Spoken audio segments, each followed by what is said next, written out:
Karma creates nothing, nor does it design. It is man who plans and creates causes, and karmic law adjusts the effects, which adjustment is not an act, but universal harmony, tending ever to resume its original position, like a bough which, bent down too forcibly, rebounds with corresponding vigour. The Secret Doctrine. H.P. Blavatsky. It is man who creates his karma, for it is the product of his thought. As is written in the most famous verse in the Dhammapada, all that we are is the result of what we have thought, it is founded on our thoughts, it is made up of our thoughts. Note the corollary which follows, when harmony demands the corresponding effect. If a man speaks or acts with an evil thought, pain follows him, as the wheel follows the foot of him who draws the carriage. But if a man speaks or acts with a pure thought, happiness follows him, like a shadow that never leaves him. It is of great importance to grasp the fundamental fact, as expressed by W. Q. Judge in The Ocean of Theosophy, that no act is performed without a thought at its root, either at the time of performance or as leading to it. According to Indian philosophy, the sequence is ignorance, desire, will, thought and act. First comes avidya, ignorance, because all manifestation, and all that proceeds within it, is unenlightened. In his ignorance man desires things for himself, believing that he has a self which has interests of its own. Man is altogether formed of desire, according as his desire is, so is his will, according as his will is, so are his deeds, according as are his deeds, so does it befall him. But between the will to act and the act is thought, the conception within the mind of which the act is the visible expression. It follows that control of thought, which includes emotion, is a necessary prelude to control of action, for, as a man thinks, so he becomes. Thus man, a spirit, as the highest self-conscious aspect of the one life, rules the universe with the aid of karma. But once he has created karma, as he does with every act, he must necessarily bow the knee to the nemesis of his creation, and it is not for him to complain that fate, against his will, has bound his actions or decreed an unjust doom. Karma nemesis is no more than the spiritual dynamical effect of causes produced and forces awakened into activity by our own actions. The higher the plane from which the harmony of nature is disturbed, the more powerful the reaction to the act. It is a law of occult dynamics that a given amount of energy expended on the spiritual or astral planes is productive of far greater results than the same amount expended on the physical, objective plane of existence. The law of karma, therefore, is utterly impersonal, being the servant of its creator, man, and not the whim of a benevolent or avenging God. It follows that it is useless to attempt to placate it, pray to it, argue with it or defy it, for, as a man thinks, so he becomes. The whole cosmos is guided, controlled and animated by an almost endless series of hierarchies or sentient beings, each having a mission to perform, and who, whether we call them Jnana or angels, are messengers in the sense only that they are the agents of cosmic or karmic laws. They vary infinitely in their respective degrees of consciousness and intelligence. Each of these beings was, or prepares to become, a man. Yet it is, be it emphasized, supremely intelligent, and it therefore works through intelligent agents. These agents are manifold in kind. Such are the Buddhist Avalokiteshvara and Amitabha, and the four regents of the earth who appear in many mythologies, and the thrones, dominions and powers of Christianity. But there is an ancient tradition that by reason of their own past karma certain human beings act in a given life as focal points for mighty happenings, lightning conductors, as it were, through whom the karmic force is earthed.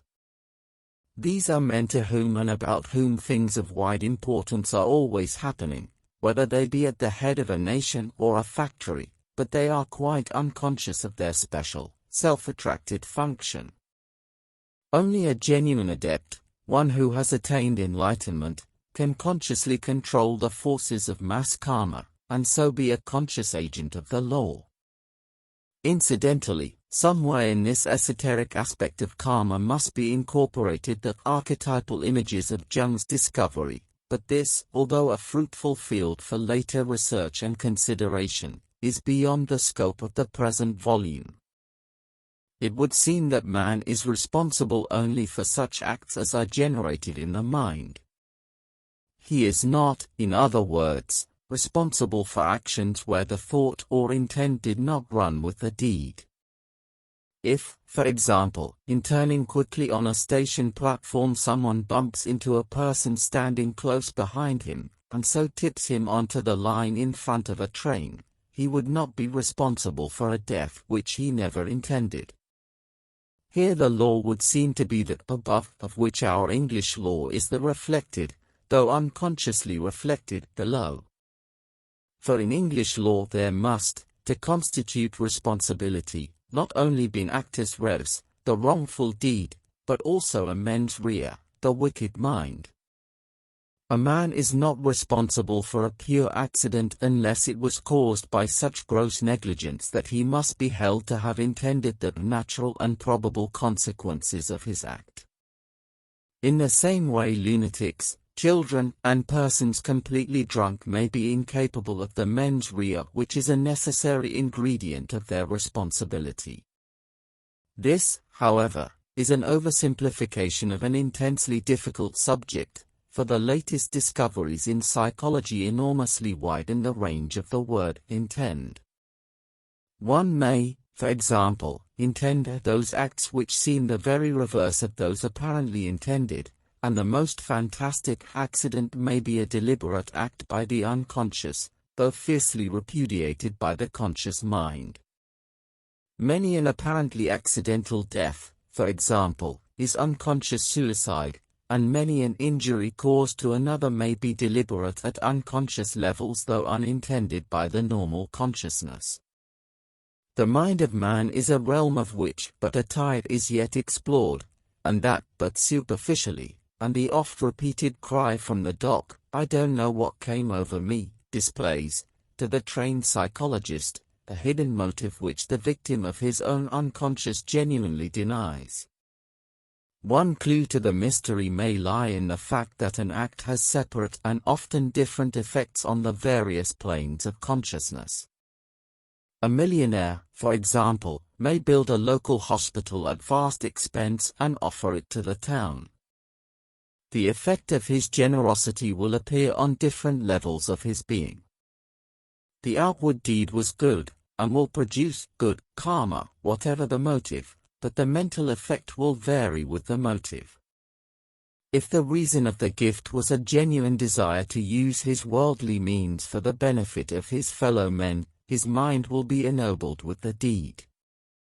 If, on the other hand, his secret motive was the love of applause or, worse, desire to curry local favor before standing as the town's representative in Parliament, then the effect on his mind will be that of the misuse of a power for selfish ends. This crude illustration will also explain the difference, so much insisted on in the famous Sutra of Wei Lang, between merits and felicities. Such deeds, the patriarch pointed out, as building temples, giving alms and entertaining the Buddhist order will bring you only felicities which should not be taken for merits. Merits are to be found within the Dharmakaya, body of the law, and have nothing to do with practices for attaining felicities. Felicities, in other words, are pleasant karma on the physical plane, but do not necessarily lead to the attainment of enlightenment. Merits, on the other hand, are reactions on the mind of mental well-doing or right motive, and are conducive to the mind's enlightenment. Further light on our responsibility for accidents is furnished by returning once again to the basic principles on which the universe is built. Life is one, and all its forms are interrelated in a vastly complicated but inseverable whole. It follows that every act by any form of life, from the highest to the lowest, must react on every other form. The power of thought is terrifying, for thoughts are truly things, and once created have an independent existence of their own. The length and strength of this life depends on the intensity and clarity of the thinker's mind, but good or bad, each thought is a power, a living power for good or evil respectively. As such it affects not only the thinker, ennobling or debasing his mind for future thinking, but it affects all other life in the universe. As A.P. Sinned wrote in The Occult World, man is continually populating his current space with a world of his own, crowded with the offspring of his fancies, desires, impulses and passions, a current which reacts on any sensitive or nervous organization which comes in contact with it in proportion to its dynamic intensity. As the average mind is too undeveloped to confine the springs of action to its own thought alone, most men are at the mercy of the myriad thoughts which press upon the brain as bodies press one's body in a swaying crowd, and each man's actions are to that extent the effect not merely of his own volition but of the mass volition of the crowd. Hence the well-known phenomena of mob psychology, the power of slogans, the winds of fashion, the speed of rumor and, generally, the suggestibility of the weaker by the stronger mind. Motive, therefore, is the dominating factor in every act, for the act that springs from accident, if such there be, will at any rate have less effect than the carefully intended act. Acting from the highest levels in his being, man is the creative and controlling force in the universe. Acting from the lowest he is the worst enemy both of himself and the one life. He can, if he did but know it, control the forces of nature consciously as he at present uses them unconsciously to produce their inevitable effect. Whether the user of these forces is white magic or black magic depends on the motive alone. Every act is in accordance with or against the stream of progress. He who swims with the current will sooner reach the sea, he who swims against it will sooner or later suffer for his determined folly and in the end, broken and exhausted, move unwillingly down to the self-same sea. Hour by hour we are choosing our direction, and the law with utter justice acts accordingly. The choice between right and wrong is difficult enough to make at times, but the choice is harder still when it lies between right and right. Each man has many duties and many loyalties, and when they conflict it is hard to decide which is the more right of the two. Yet the choice must be made, on principle and, if the heart be stout enough, in the scorn of consequence. Thereafter the effect on various planes will mirror the wisdom and the selflessness of the decision made. Better, the wisdom seems to say, a firm decision which, when found to be wrong, is as firmly changed and the punishment of error cheerfully borne than a vacillation which, if it breeds not error, breeds no right, and carries the weakling mind no further on the road to self-enlightenment. Life becomes what it does. There, in 5 words, is the essence of the law. It follows that human history, from one point of view, is nothing but a record of the karma of humanity, working itself out according to the good or evil of our racial, national, and personal deeds. Man is his karma, and his deeds are part of him. Hence Maeterlinck's famous saying, "Let us always remember that nothing befalls us that is not of the nature of ourselves."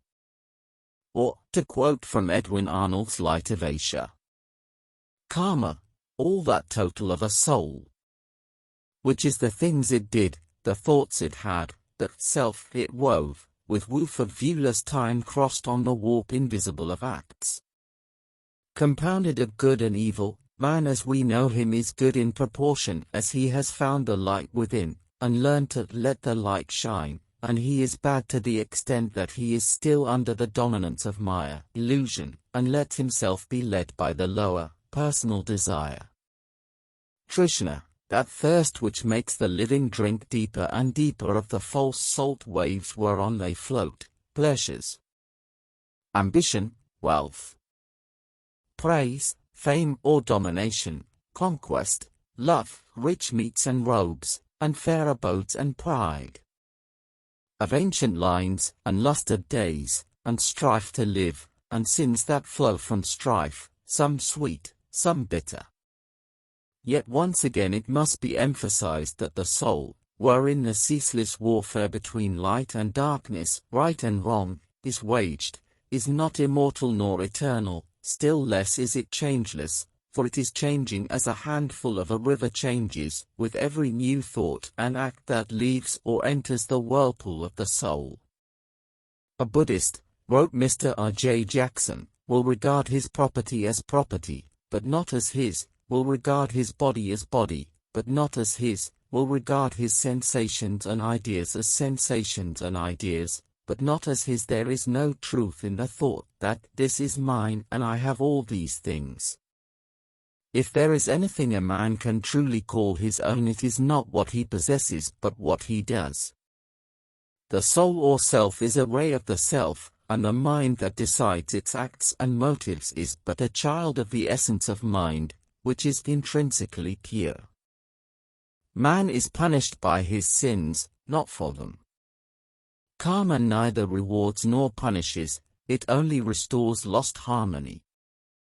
He who suffers deserves his suffering, and he who has reason to rejoice is reaping where he has sown. But even if all deserve their suffering, in that they have caused it, there is no excuse for callous indifference to their suffering by those more fortunate. In the long run there is no such thing as personal karma, for the acts of one are the acts of the whole, and the acts of the whole react on its littlest part. This vast and comprehensive blending of innumerable karmas is the basis and the bedrock of the cosmic truth of brotherhood. All things are in their essence good, and suffering is the servant of this good. By that we learn, and in our common suffering move, by infinitely slow degrees, to that far-off divine event to which the whole creation moves. Nevertheless, though men are in essence one, they are, at their present distance from enlightenment, separate entities, and though karma reflects in all the acts of each, yet the average man is a karmic unit, as it were, who suffers the good and evil results of his own actions. This fact is the basis of the doctrine of merit, of which so much appears in Buddhist literature. All good acts acquire merit for the actor in that at some future date, in this life or a later one, the cause will bear its due effect. This is a fact, but it is a low, unworthy motive for the doing of good deeds. As the Chinese Taoist, Chuang Tzu, proclaimed, rewards and punishments are the lowest form of education.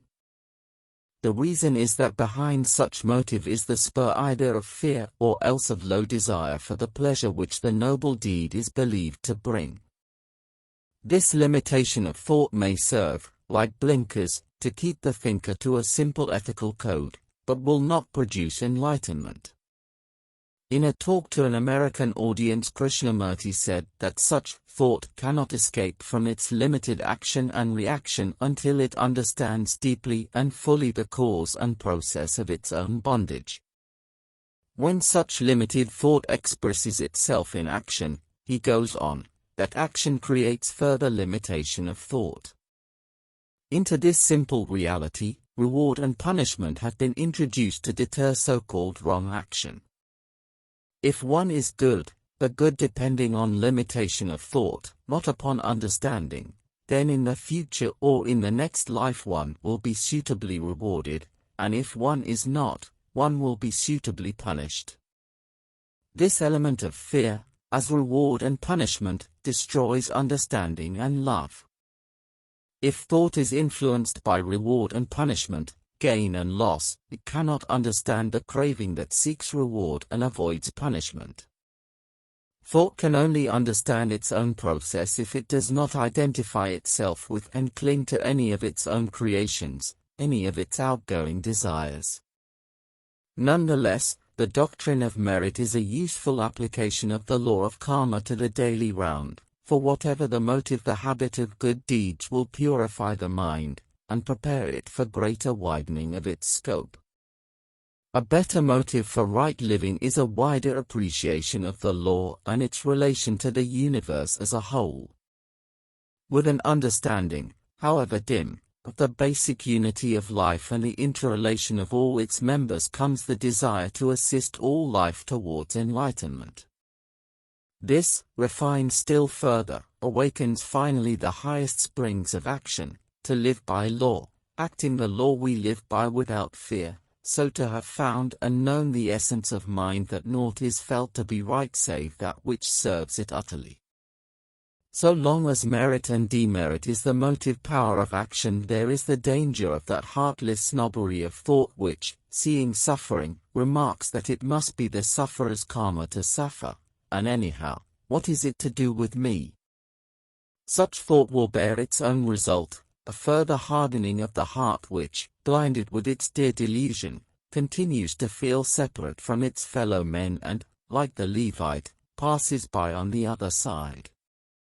Only the light of compassion and understanding of love for all that lives, can see that karma as law is a loving law, that if it is just it is also utterly merciful. We who on earth make laws with which to judge our fellow men know that our justice is fallible, and therefore add to the cold machinery of justice the warmer quality of mercy which, so far from dropping like a gentle dew from heaven, is a virtue latent in the human heart. For compassion is no attribute. It is the law of laws, eternal harmony, alayas.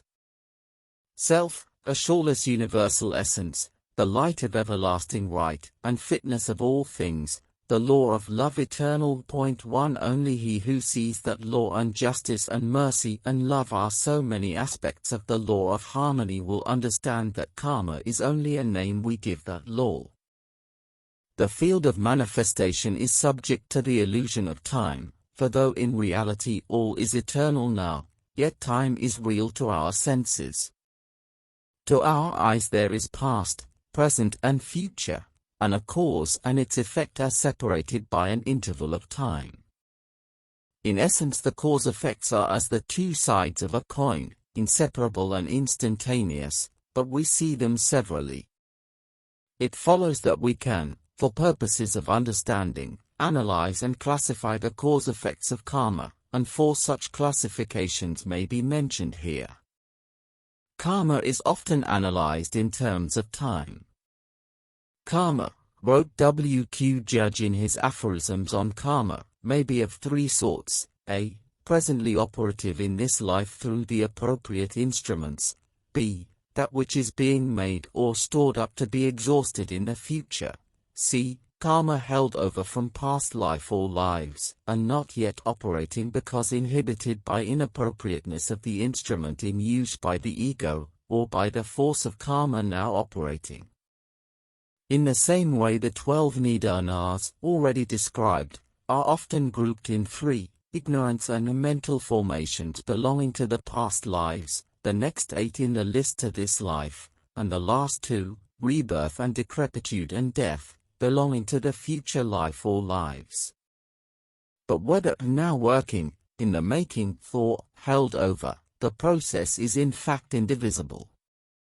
In terms of time, however, it is obvious that the complex causes of a busy life cannot all be worked out in that or in the succeeding life, and in any one life a man receives the results of only a small proportion of his own past causes, whether good or bad. Karma reacts, as already explained, on all three planes: the mental, whence it originally sprang, the psychic and the physical, and the make-up of a man in any life will accord with the differing karma that he has produced on the several planes of consciousness. A great mind may abuse its body and be reborn with a poorer one, a glorious body, exquisitely cared for, may harbor a poorly developed or even vicious mind. Yet the interaction is close. As we think, so we are. An evil thought will mar the body even as it shows in the face. Again, the evil in the mind may be rectified by a greater understanding long before the effect, say, of cruelty practiced by the body has worked itself out on the physical plane. Hence the hunchback with a lovely mind.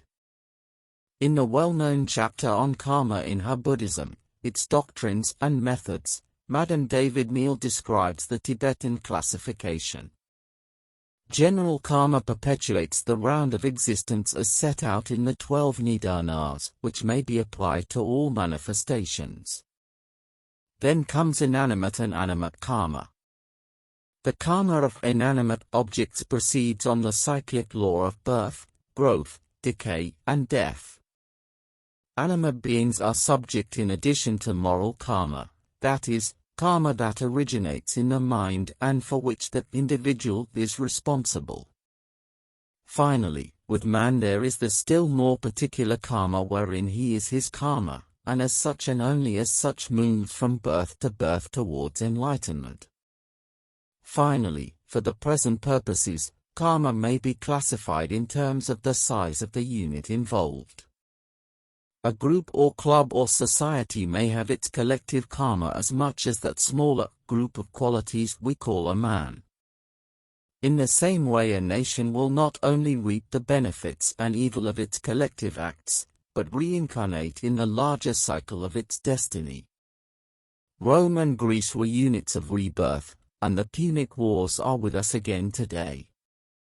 Red Indians will appear in the race that slew them in such quantity, and many a minority movement in a country represents some old enemy returned, this time, within the gates to continue an age-long war. He who would understand the pattern of history cannot ignore the doctrine of karma, still less can he ignore rebirth. Karma, then, is the fundamental law that rules all manifested things, and man, the conscious user of it, is but another aspect of namelessness. The law was born when man was born, and will die when every blade of grass has entered into enlightenment.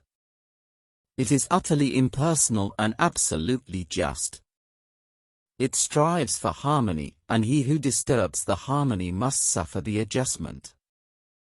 The law has agents, human and divine, yet these, the demigods, are likewise subject to its sway. Man is punished by his sins, not for them. It follows that there is no such thing as forgiveness and therefore none who can forgive. Yet the law is merciful, for the law is love.